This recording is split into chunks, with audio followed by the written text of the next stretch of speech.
All right, we're live. Welcome to the show. And today we're going to be talking about Section 8.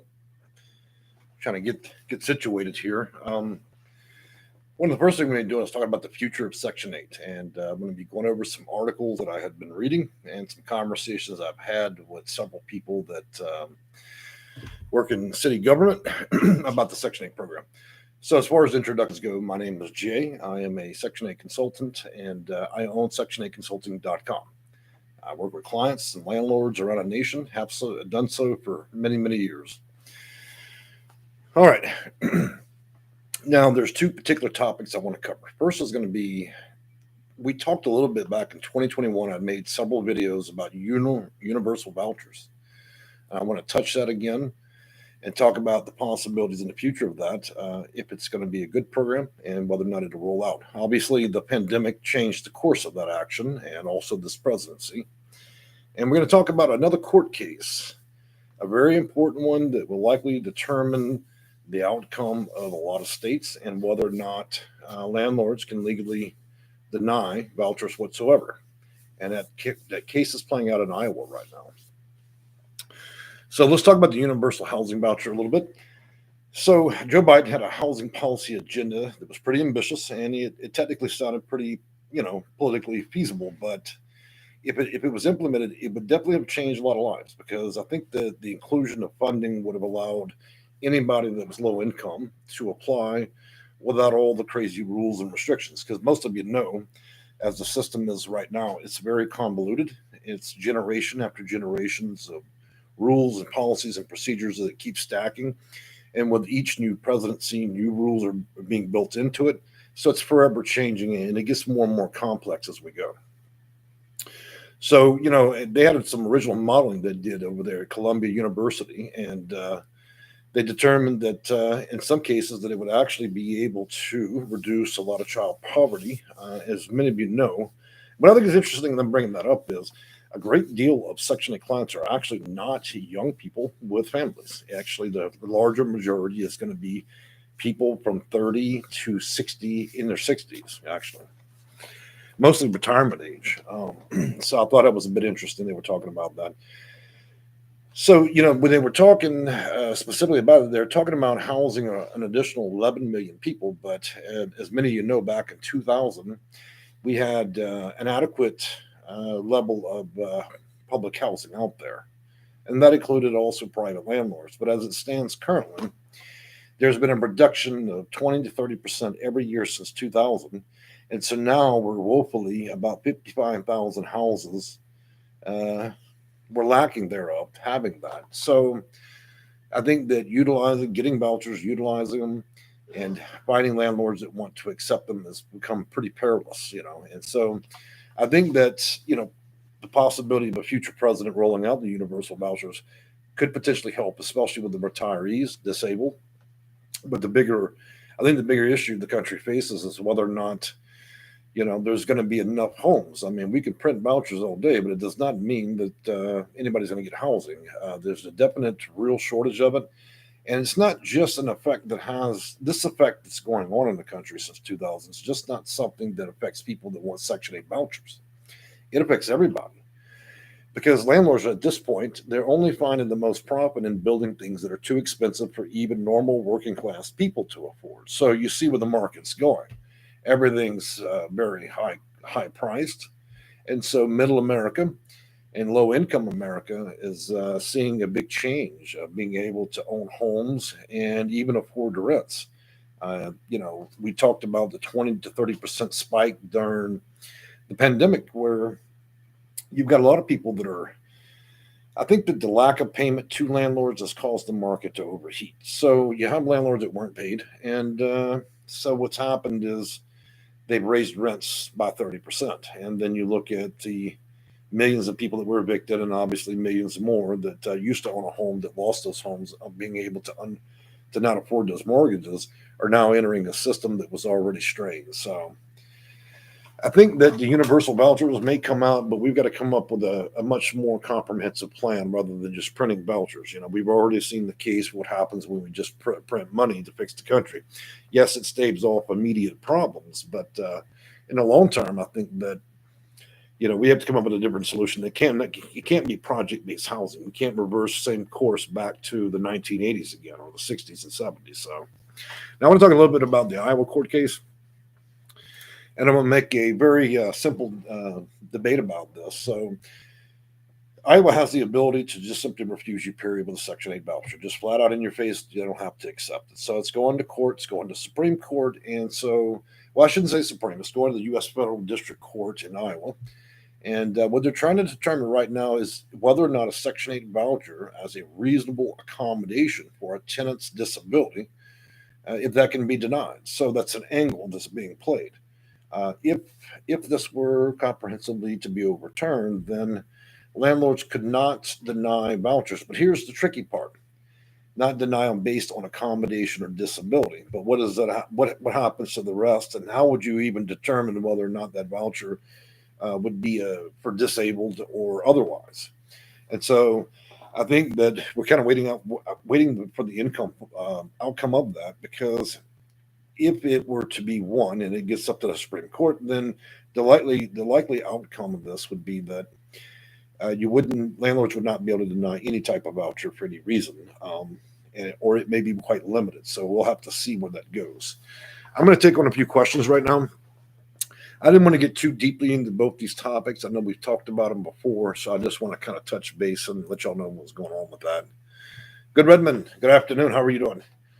So, by the way, this is the live video. You can chat with me if you have questions about low-income housing, Section 8 housing, vouchers, portability, discrimination cases, issues with HUD, the Housing Authority, and so on.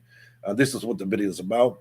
I can't instruct you how to actually chat. If you're on a phone, I believe you can do it. Tablets, TVs, and so on. Not everybody seems to be able to figure it out. And since I don't watch my own videos, I can't really instruct you as to how to chat with me. Just look around. There might be a button. So Mr. Good Redmond says, Mr. J, just today was able to apply and get a reasonable accommodation, one bedroom voucher becomes. Okay, so it sounds like one of my clients was able to get an accommodation from a one bedroom and he upgraded to a two bedroom. So that means the case is moving along and they're seeing some good results with that. So I'm happy to hear that. A lot of people contact me and it's just a beef between the client, and the housing authority, and they're wanting accommodation. As I've always tell you guys, once you open your mouth and you speak to a housing authority, if they deny what you're requesting and you've gone in and you've already given your explanation, they're not going to allow you to change it, come back and change it. It's always better to know what to say before you ever try to approach a housing authority. Make sure you understand the policies and the procedures. That way you can wrap your case around how you're going to talk to those people. Same thing you would do if you were a lawyer going to court. You wouldn't just go in there and tell some fantastic story. You'd want to know how to structure things around the rules. That way you don't leave them many ways to wiggle out of that, and to also be able to grant it to you. And if you're a super honest person, then I would say that knowing those policies and procedures for the housing authority before you spoke to them would allow you to determine whether or not it was even feasible to do so. Good afternoon, Mary Smith. Welcome back. Mary Smith says there's no sound. What? Can y'all hear me now? Now, I've been talking for about 8 minutes, and that's really bad if we didn't get sound. Okay, so y'all can hear me? Some people can hear me, some can't. Apparently, I made a mistake with the sound. Gosh, 8 minutes of talking, and I don't know how many people even heard me, so. Tony says my sound is okay. So apparently it might be some people's phones.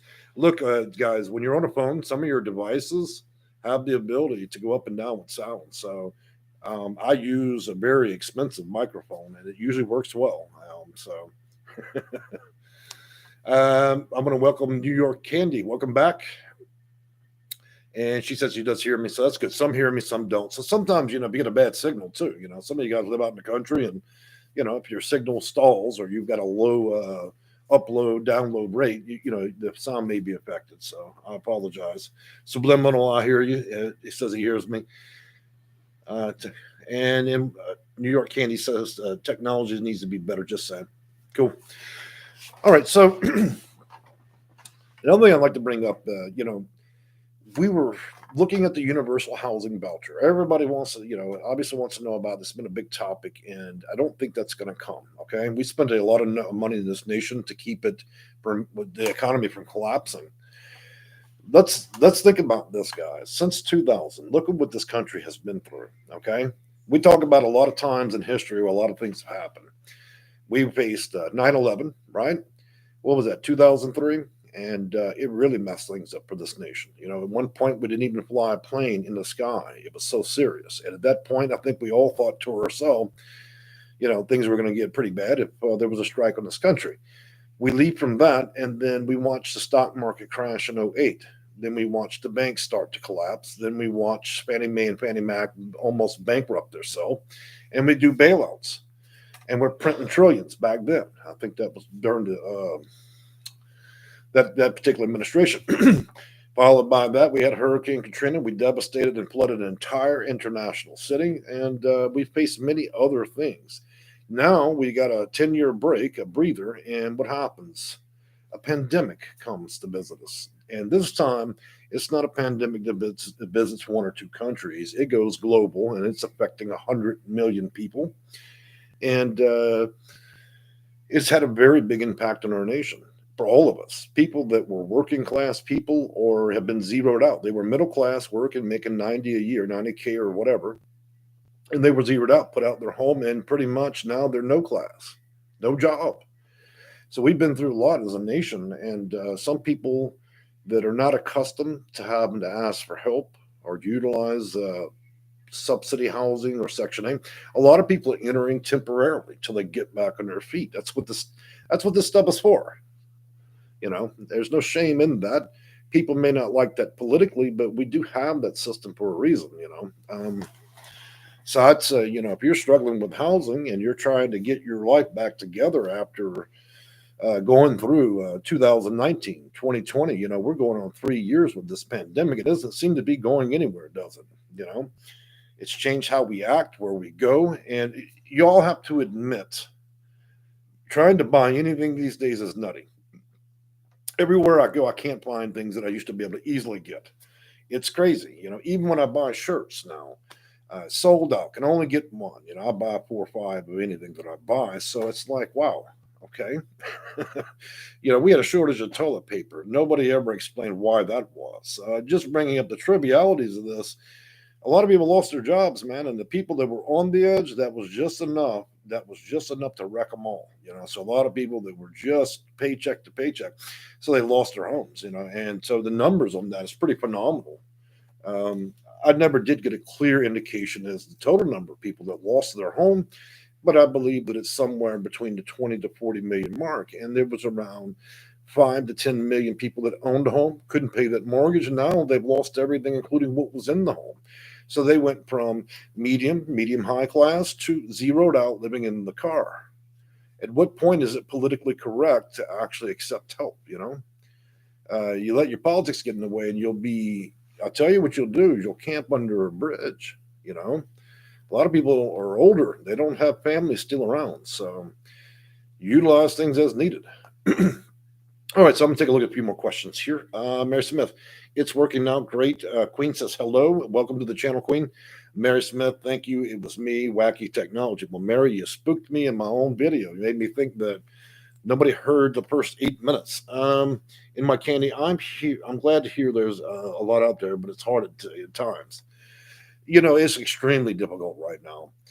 Here we were, we went through all the pandemic stuff. People lost a bunch of homes. Everybody's begging for rent. And we put out all that money. Then the government, city governments around the nation had trillions of dollars to spend to help people pay the rent. And they ended up paying almost nearly none of it. So out of all that money issued, only about 6 or 7% of the monies ever received or were ever paid towards anybody's rent. So people ended up being evicted anyway. They're still being evicted as we speak. And then we thought things were going to calm down, right? And then we get this Omicron spreads like poison ivy almost. It's not particularly deadly that I'm aware of, but I tell you what, it pretty much infects whoever is breathing in. So I think standing numbers now are about 3 million cases a day, people getting sick, whether it's cold-like or flu-like or if you're older and you're very sick. But there will be consequences from this particular session and this new, virus number 19. We got so many of them now, it's like, come on. Queen Joe says, even medicine, Mary Smith can't find a mask to buy. That's ridiculous. Yep. So we might be walking around having to duct tape our clothing and bed comforters to her face. I don't like wearing masks. I just stay home a lot. I'm a fairly big guy, so it's hard to breathe through all that stuff on my face. It's a lot like putting a quilt around my head. So, moving on from that, about that court case we were discussing in Iowa. So, if that goes through, then what's going to happen is anybody that has a disability or needs an accommodation will be able to be granted housing, and landlords will not be able to deny those cases. There are some pretty big implications to that, which are good and bad, because like any system, it can be abused by both parties. We've seen that play out, and I don't mean both political parties. I mean landlord and tenant. And so I'm curious. I'm really watching that closely because it's going to have a major effect.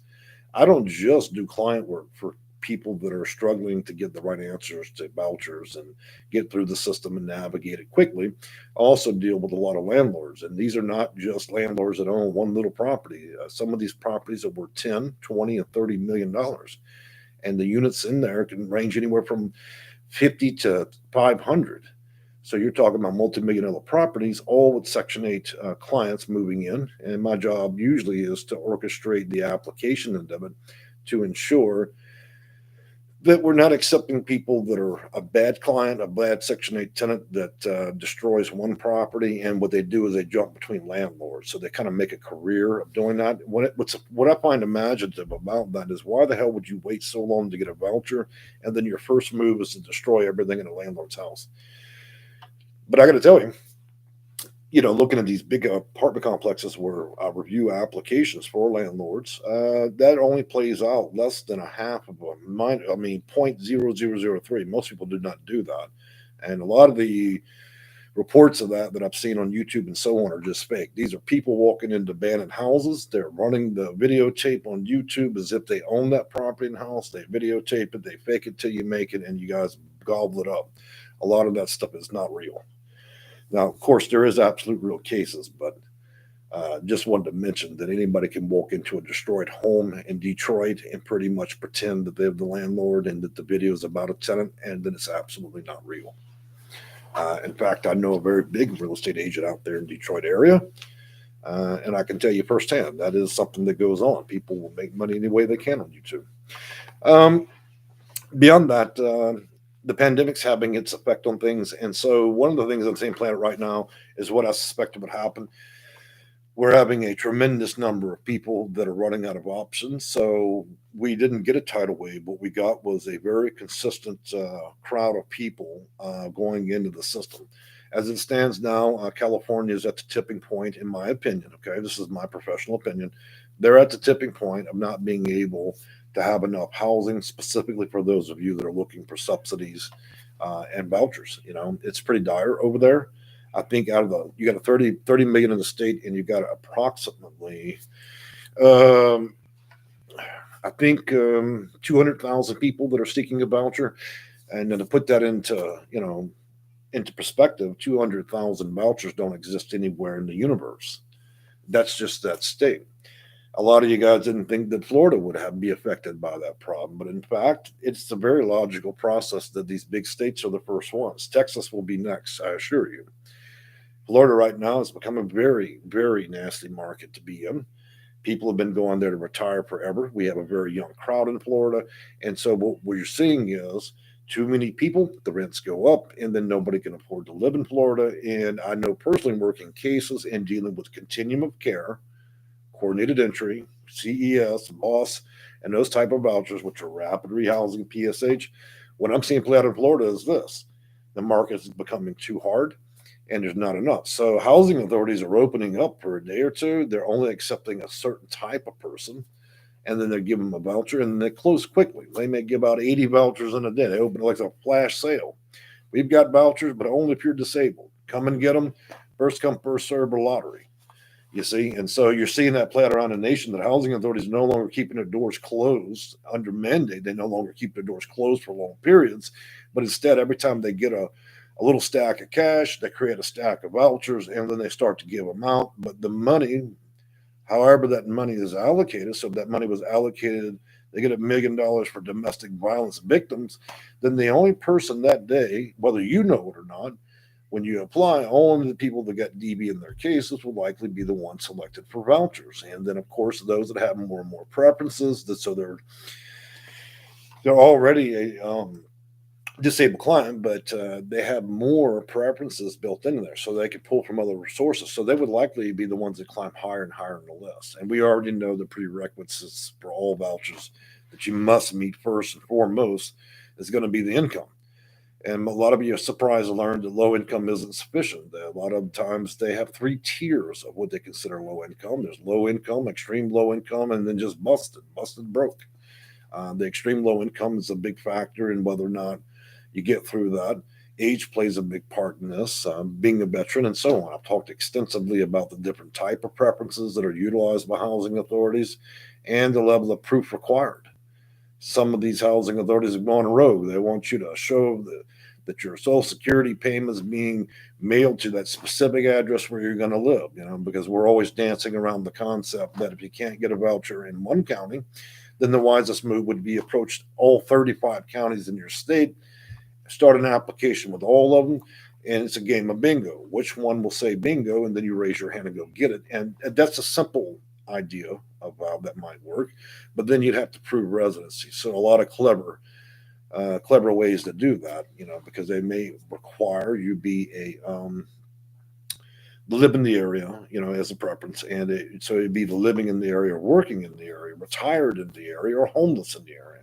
The problem with the principal rule is homeless people migrate. So how could you possibly hold that policy to everybody evenly and then say they're not violating federal law? Well, it's very simple. Anybody can pop between hotel rooms from one county to the next.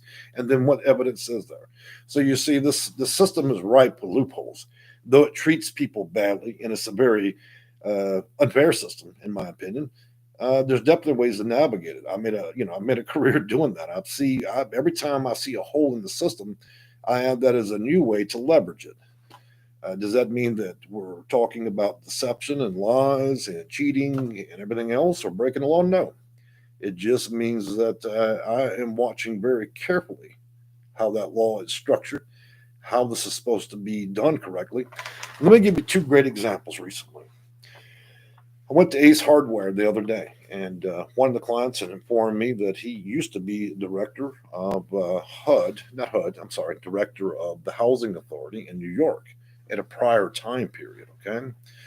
And not more than one more day after that, which would have been yesterday, I talked to a young lady that used to be, she used to do the casework for HUD VASH, okay?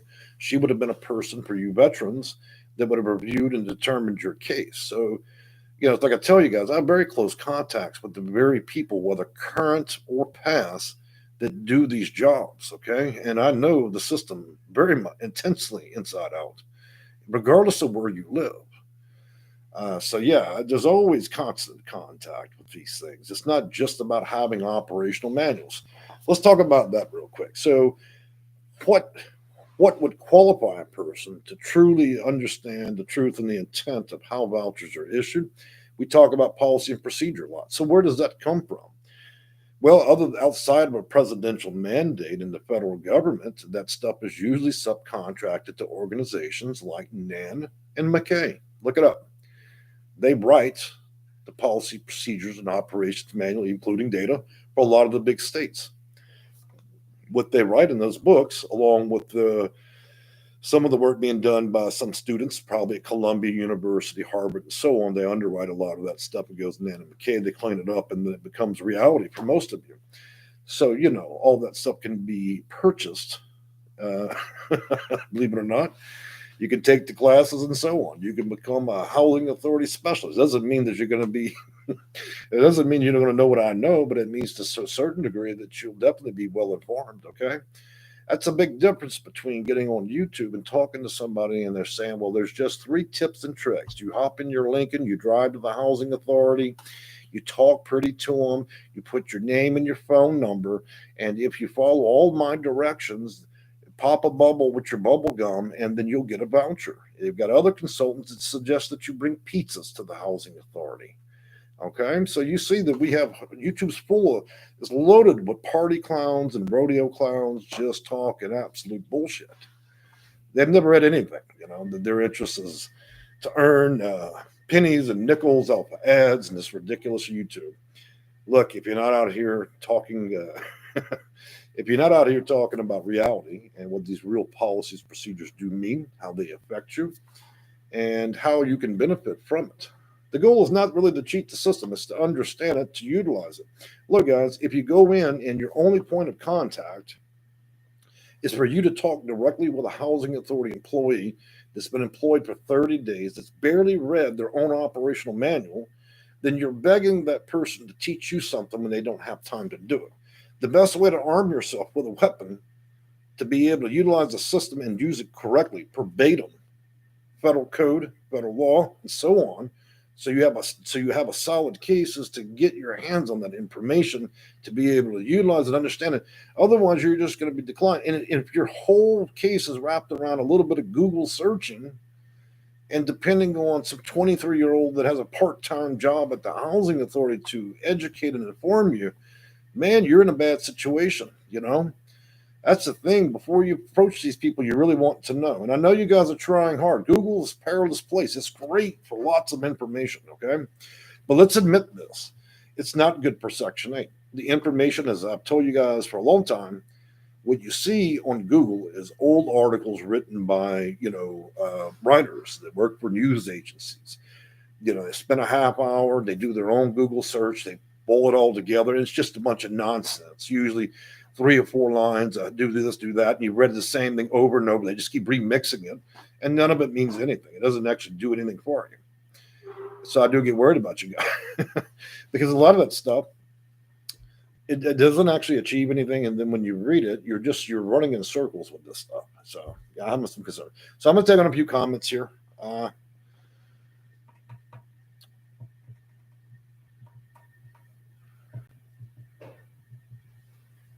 In my candy, yep, California's hard to get housing. Absolutely. California started beating out New York about 3 to 4 years ago, and it has not subsided.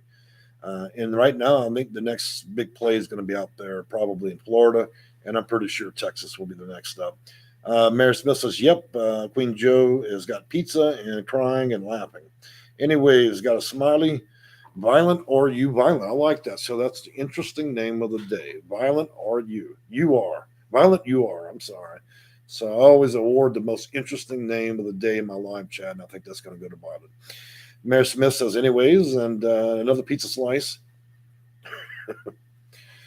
And New York Candy, in my candy says, housing authorities need to update their list. Good luck with that. Have any of you actually been to Section 8 HUD site?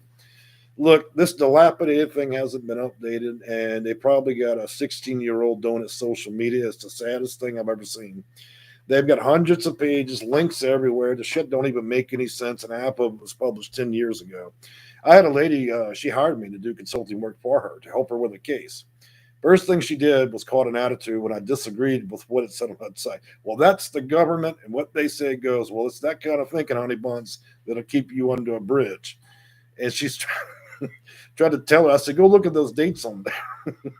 I said, that stuff's mangled. I said, you don't understand. That information was published 10 years ago. You use that, you better have a time machine. HUD does not keep up with it. The best thing, the most current stuff on HUD site, and I'm not joking, is going to be published on their first page where they write articles. And I can assure you, it's some Twinkie sitting in Wisconsin probably writing those social media articles. But most of that stuff in actual HUD's website and their links are ancient. You're not going to get jack out. That is not a gold mine. If anything, it's laughable. And this is the federal government. I think that I've seen that they're doing less and less on there. So what I'm thinking is they're quietly building a better website, and this time doing a better job, because right now that's a dinosaur. HUD.gov is a dinosaur. Their links and the information is, You're talking about that website's probably got over 15,000 pages. Y'all don't even realize it. There's so many pages. It's grown in this big beast that nobody can control. It's cross-linked in bizarre ways, and the information is way old. So I don't even know what it is anymore. I don't know if you guys should take that as being credible. Yeah, it's the government. Yeah, they're writing things, but I don't know how credible or how useful any of that stuff's going to be. I don't use it for my cases. I would rather get a children's coloring book and use that than to use what I see on that website. Look, I'm reading current manuals issued by different agencies that are written that are current, or I would get director's reports from HUD. That's the legitimate source, but that website, no, I don't think so. Um, Queen Joe says, I appreciate you, Jay. Well, I appreciate you too. I appreciate the attention on the channel. I do enjoy making these videos, especially the live ones. I don't like pre-recorded videos. I like to be in the mood. I like to talk to you guys live. And my candy, yes, it's been HUD's website. It certainly is. I hope we can afford another few wooden nickels in the charity bin. Maybe they'll get a new website and do better with that. In my case, yet it's outdated. And Queen Joe says, Jay, you are saying that it's going to be hard to get Section 8 from Texas. No, I'm not saying it's going to be hard. Let's talk about states. I know you guys like to hear about this a lot and ask a lot. So when we talk about California, we already know the situation there. It's twice as rough as New York. New Jersey's got its problems because they have a different type of system out there. Then you talk about Florida. Well, Florida has been inundated with seniors for decades, and Florida's reaching a point where its population is getting too big. And the problem is, what used to be affordable is no longer. This is not the 60 anymore. So Florida's suffering for the housing crisis. It's not bad yet, but it'll get there. Texas is not yet. Things are still very inexpensive here for the most part, whether you live in Dallas, Houston, Fort Worth. We've got a lot of major cities. When I mean major, top 10s. I think we've got 3 cities that are in the top 10 in the nation for population. We're not seeing the effect yet, but it's coming. Because like a lot of these big states, California and Florida, eventually too many people move there. And then with the great population, you get that 5 to 7% of people that are doing badly. And then they need housing. And then there's other things, the big homeless populations. We've never been able to solve that as a nation. We'll spend $80 trillion firing missiles and rockets at each other from one nation to another, but we can't fix our roads, and we certainly can't house the homeless. But we got trillions to spend on bombs. So I don't know. Our priorities are pretty strange. We spend more in our federal budget to blow people up than we do actually on our citizens. You know what? I'm not a particular fan of China or how they do business out there, but I'll tell you one thing. They're all getting right. In China, their president over there is forcing their country pretty much to suck it up, shut down, and they're investing heavily into the people and their economy. Okay? Even the big tech companies over there that were making trillions of dollars off of China, they end up dissolving those companies. Say, man, this is what you're doing, is you're ruining the economy. And now China's built a big military force, and they pumped out like 100 big ships and all that. So they're investing big time, and they're catching up, and to the point they're right with us right now. In other words, they're freezing things and they're working on the country. We're not really doing it here. The only time our country spends some money is when we have a war or illness. And we're not spending it on our roads and our infrastructure and all that unless it's some big crisis. At some point, we got to bring people back from war, shut the nation down, quiet things down for about a decade and start paying off some of this debt. These are opinions and they're not politically motivated. Okay, guys, let you know. I'm just speaking across the wind about these things, but I do think about it, our future, and whether we're going to get left behind. We've got 2 nations with 1 billion people in them. How long are we going to be able to stay on top when we're only at 300 million people, and you got 2 other countries that are almost at 2 billion? Eventually, those economies are going to outgrow us, and they might be able to outarm us. So I think that this country needs to work on itself. And closing the borders to every other ethnicity and color and race may not be the greatest idea in the future. Because we may need more people in this nation. We're an old country, and this country's got a lot of old people in it. We might need some fresh blood here in this nation to start catching up. But again, it's not politically motivated. I'm just suggesting different concepts and ideas. Y'all can love me or hate me.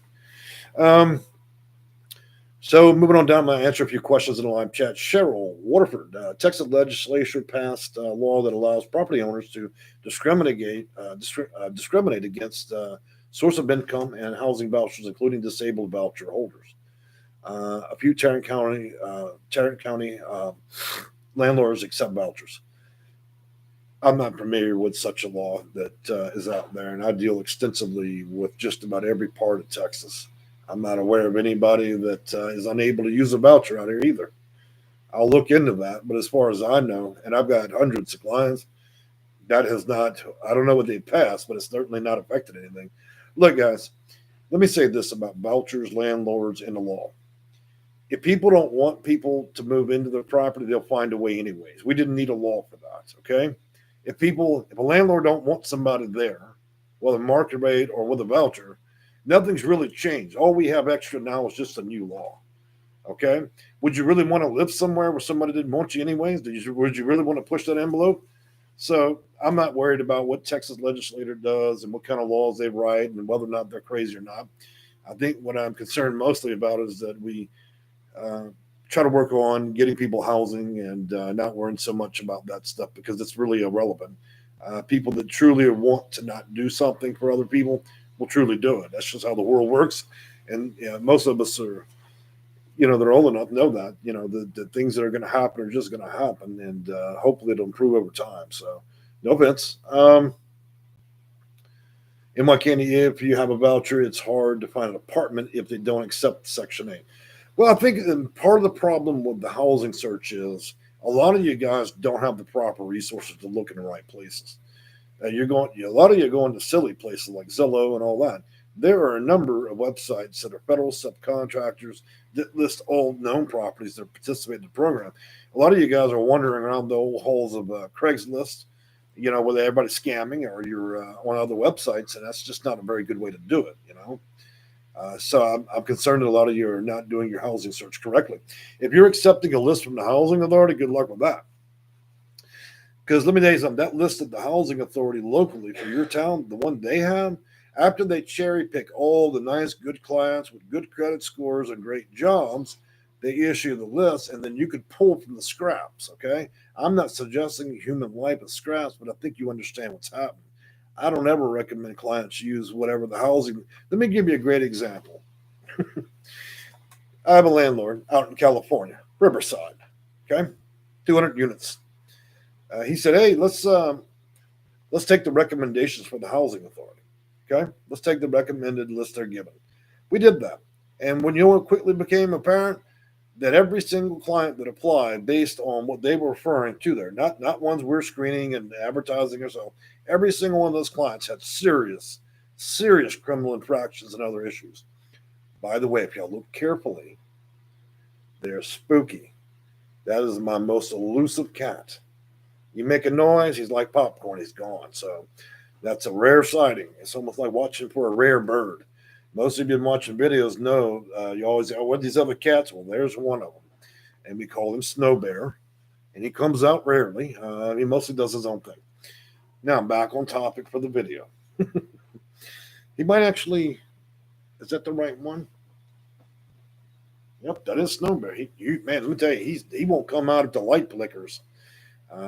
He had a bad owner, and I've spent about a year trying to mentally stabilize that cat. He was bones when I got him. I mean, literal bones. And there was not much to him. There was, to speak about him for a minute, he was devoid of a personality. So I don't really know what happened with him, but I could tell it wasn't good. I worked on him for a year, building a relationship with this damn cat.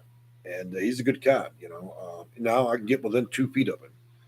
And he gained all his weight, and now he's back to his former glory. So he's been through a restoration process. I will never, ever allow anybody to own that cat but me, because that would be a betrayal of his trust. He's been through abuse once. I won't allow him to do it again. So that's how I feel. Y'all, those that know that I love animals, once I take in a soul that's been damaged, I do not allow it to go back out there. I'm not going to risk that, where it could potentially be in the hands of another person that, should probably quit breathing to start with. So Snow Bear has survived it, and he will spend the rest of his natural life with me, along with the rest of these cats. I do not gamble with that. Got to do something with life and care occasionally. Imagine if I treated my clients as badly as that cat was treated. What if I thought of y'all as trash and just did the worst absolute job? Just didn't give a damn about how old you are, didn't care about how disabled, didn't care that you're suffering from schizophrenia, just simply treated you like a $2 trick. You see my point, guys? You have to care about these things in order to be able to do them well. And a big part of what I do is not just doing a job. This means that I actually care. It actually affects me as to whether or not we get things done for you. Nobody wants to see anybody suffer. So let's get on a lighter tone. I don't want to get on too on the dark side. So Snow Bear's doing fine, and I'll have many more cases like that when I get to Arkansas. I had to get out there and rescue some cats and dogs and squirrels and deer, and I'm not going to rescue any bears. I don't. I'd rather y'all not see me a Scarface out there from that, but I'm not going to shoot them either. So, all right. Anyways, I'm rambling. Sorry about that. Anyway, he says, "What's up, Snow Bear?" And he says, "Hello back to you." Queen Joe says, "Hello." Snow Bear's cute name. Yep, he's kind of a white hybrid cat. I don't know. And he's super fluffy during the winter. Good Redmond says, recently learned due to my many housing staff working from home, it is best to email them. I get an email when you talk to them on the phone. They accept forms and letters this way too. So it sounds like you're having an exceptional experience with them. I wish that were the case with a lot of housing authorities I deal with. There's always a delay, usually up to a week. And it really depends on who you're talking to there and whether or not you've got a good email. You know, every housing authority has a dummy email. I think that it just goes nowhere. Probably the middle of the Atlantic Ocean. You know, Queen Joe says you're an awesome person, Jay. Well, when I take my last breath, I will certainly see what the verdict is. You know, when I take that last breath. But until then, I just keep chipping away and doing what I do. Brittany Madero, hey Jay, she says, and you are. And my fur babies, me and the fur babies are great. So let's talk about what's going to happen. Let's see. I wrote the dates down because my mind's slipping, guys. 25th through 27th. Finally, you guys are going to get a taste of Arkansas. So y'all asked me about that a lot, so I wanted to bring it up.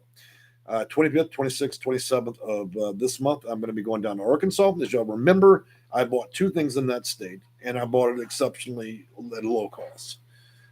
One was a 1,700 square foot home at auction, barely under 10 grand. Okay, big monster house, big monster lot, basically in the middle of nowhere, and it's going to be where I'm staying while I build a small home in the Ozark Forest, which is northern Arkansas.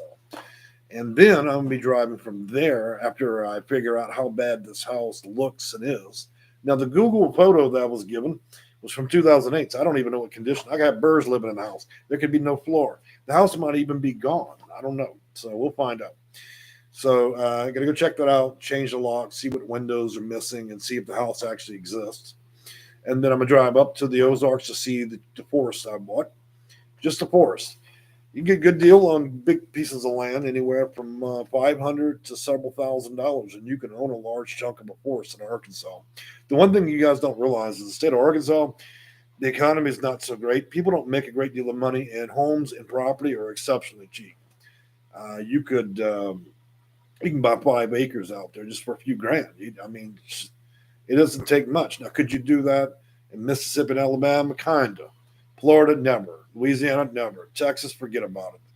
I think the states with the lowest ratio on property, land, and homes is going to be Arkansas, Missouri, parts of Kentucky, some of Virginia, only minor fraction, a little bit of Mississippi and Alabama. You know, so I'd say Arkansas of all states is probably the least expensive, and that's why I chose it. You get woods, bees, bears, fur babies, cats, and a little peace and quiet, especially when you spent 20 years in the big city. I don't want to hear ambulance, screaming dogs, crying children. I just want to hear the crickets. So I'm going to go down there and investigate, figure out who the power company is, electric company, the internet company. I have a home, but I don't have a mailbox out there. I don't understand why that is. So, and a lot of power companies and energy companies and so on in Arkansas, they don't actually have a website. So my whole efforts to do this, to get power and utilities out there, they don't exist. And the ones that do exist, they don't ever answer their phones or emails. So I literally have to drive out there, drive to these companies, excuse me, knock on the door, excuse me, can I get some fucking utilities? Could you make a website? Could you spend 99 cents on GoDaddy, make a website so I can just call and get service? It's wild. This has been 4 months now. I've been battling Arkansas, but a lot of what goes on, city government out there, they just don't make websites for anything. They don't have emails. I was told to call the fire department. Look, I know this is out in the woods, but really, you guys in Arkansas, man, got to clean it up a little bit, get with the times. Man, can't figure out where to find anything in that state. Beyond that, one more thing I'm going to mention. I'm going to wrap it up because, like I said, we're just kind of rambling and talking. So I'm looking at some plots out there for mining. And I'm not mining and panning for gold, but I do, as you know, most of you know that I own the Houston Rock Shop. And so if you're into rocks, crystals, gems, minerals, jewelry, and so on, going out there to see if I can get a claim on quartz, crystal quartz, right off the side of the mountain. Also, I'm going to be going out to Arkansas Diamond State Mine out there just for fun, just to check it out. But I'm looking to see if I can get a claim for quartz, smoky and clear mostly. And I guess I'm going to have to change the name of my store to the Arkansas Rock Shop rather than the Houston Rock Shop. So, anyways, as to wrap this up, let you know that our office and my entire existence, including this herd of cats, are going to be down, moving to Arkansas. A big part of this channel will be split between consulting and advice for Section 8, and then y'all watching me play out the renovation of that little house I got in Arkansas and me building another one new. And again, I'm not building a palace or a mansion for millions of dollars. I'm just building a nice place out in the Arkansas Ozarks, that's reasonable for one person and a herd of cats. And so I'm hoping that will stimulate a lot of you to see the process of how a house is built from the floor up, man, literally. And maybe it'll stimulate you to trade in those vouchers and utilize them to purchase your own home, which means use the voucher against a mortgage for a little home and then eventually just exit the Section 8 system. When you own the home, the only landlord is you, okay? My property taxes for the house is $400. In other words, when I pay property tax state of Arkansas, my rent is $500, okay? That's it. I pay rent once a year. You see the difference? You guys are spending a Social Security check every month to pay rent, okay? And then you're accepting a voucher. Well, what happens when you don't have rent? When you don't have a mortgage? That's, y'all know who I am. I bought the truck outright, bought the house outright. I'm not going to owe anybody anything. My only bills will be food, internet, and so on. Now, I'm not suggesting a lot of you would get a start like that, but that should be the achieved goal. And I'm also drilling my own water and will eventually put up solar panels. So I will never pay a water company again, electric company. The only thing I can't buy is a damn satellite for internet. And if I could, I would. So you'll see what I'm doing. I'm eliminating most of all the bills that suck all the money out of us through our lifetime. And I'm going to systematically get rid of all of them. But I'll always need phone and internet. There's not nothing I can do about that. But the rest is, and I'm not going to grow my own food, okay? So let's just be real. I'm not going to raise cattle and all that. But outside of phone, internet, food, and car insurance, I won't have any other bills. So maybe I'll go down to the bank and get $5,000 bills and throw them at myself, Just a joke. All right, so I'm going to take on his last comments. Brittany Madera, hi, Jay, how are you? And your fur babies, well, the kitties are doing good. In My Candy says, where I'm living, it is quiet and hardly any crime here, but also out the city. The interesting thing about crime is you don't have to live in a bad area to receive crime. A lot of about 20, 30% of my clients receive crime in their own home. It means that a family member, a lot of crime happens between families. So you don't have to even go look for crime for it to happen. I had a case today where a son was doing terrible things to his mother, okay? And I'm having to rescue her from that situation. Crime comes in all forms. You can live out in the woods and be abused by somebody that you know. I've watched that play out during this pandemic. It's sickening. And I've had to help a lot of women because of that, because they were trapped during this pandemic. Moving on to Cheryl Waterford. I've documented hundreds of Tarrant County landlords not accepting vouchers. Some property management companies advertise no vouchers because the Texas law passed in 2015 allows it. How do we lease?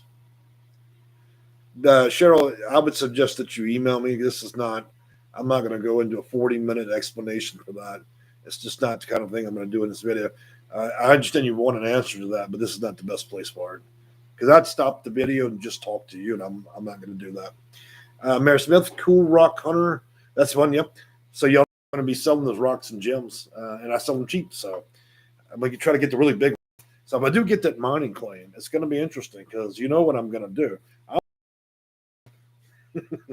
If you don't like that kind of thing, I understand the cats and the consulting. Mary Smith might find a quartz castle. God, I hope so. I'm looking at tools. I've been searching for 3 days for rock picks and everything that I'm going to need. Of course, probably need a $20,000 backhoe. That's a big bill, right? So it'll be something that I have to progressively work on. Or maybe one of the mine owners out there will lease me an acre, or let me just go crazy.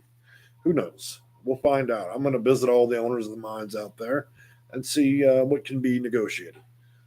Quite passionate about. What am I going to do when I get older anyways? Give consulting advice and go do what I enjoy quite immensely, and that's gems, minerals, rocks, and geodes. So keep it real. Laughing out loud. Keep it real. You're too funny. You're awesome. Well, thank you. I appreciate that. Whether you meant it to compliment me or insult me, I appreciate that. I try to be comical. The thing about it is I like to be inclusive of my life and just keep it interesting. Nobody wants to see somebody that does fresh makeup and hair and nails and they look like somebody that just came off Eyewitness News. It's like Barbie on YouTube. So you got Barbie bobbing her head. Nobody wants to hear that shit. They like to be entertained slightly, and I'm trying my best. So if y'all like a middle-aged Cajun, a coon ass from Louisiana giving you advice, then hang around, man. This channel, we're always lively. And if you catch me in one of my good videos, I use lots of profanities. So I'll definitely get your blood pressure rolling. But I tell you one thing, if there's somebody in this nation that understands Section 8 and housing and how to get people through it, I am the undisputed when it comes to that. You'll quickly learn that on YouTube. You'll quickly learn that I rank number 1 on YouTube and Google. There is no equal to me. It has not been for 10 years. So as much as I'm a Southern Louisiana man, I'd say that the results I deliver are astronomical. All right, guys. So I'm hoping y'all going to enjoy the night. I'm going to go start petting and feeding cats. And then we're going to see a couple more days. And I'm going to immensely enjoy showing y'all what we're going to do in Arkansas. Because you're going to see me out there sweating my butt off. And I'm going to, I got to be honest, moving out there and trying to build a house and live in a sketchy house while I get it repaired. This is going to be interesting. I would be lying if I said I'm not nervous. It'd be a big change from this. So yeah, I'm a little shaky right now, and I do get some nights I'll lay up and think about that. How bad's the house going to be, and what have I got myself into? But what else you going to do with the last 45 years of your life? Might as well go down there and figure it out, right? All right. Well, y'all have a good night. I'll see y'all again in 2 days. And then after that, on the 25th, 26th, 27th, no emails, phones, text, telepathy, no smoke signals. I'm not answering jack. If that upsets you and you got your consulting with me, then what I'm going to do is refer your case to 211. And then the professionals there will help you get a voucher for a rubber mat and a free roll of socks, and they'll drop you off under the bridge, okay? Not going to do attitude on those 3 days. You know how I am. And that person that decided they needed a consulting at 3 in the morning, my suggestion is that you go to an AA meeting, okay? Because anybody calling that hour of night, it's got a loose screw. I do not do consulting at 3 a.m. Do not attempt to call my phone at 3 in the morning. I'm serious. That's spinning out of control. And I'm concerned you weren't drinking, but you're probably doing something worse. That's not a great time to ask me to work on your case. This is a serious issue. And when people abuse my time or the ability to contact me, I will put you out. And trust me, there's a few other consultants on YouTube, okay? And we've seen that advice they're going to give you. Trust me, that's the fastest way to get a voucher to a rubber mat and a shelter filled with virus. I'm not joking. Those got to stop that. Contact me in the middle of the night. So, anyways, all right. Well, it's been fun. I'm dying of the anticipation as you are, Mary, and we'll have lots of video and footage from Arkansas, and we're going to be doing 5 different trips down there. And man, I'm nervous, but I'm excited. So, all right, you'll have a good night. Bye bye.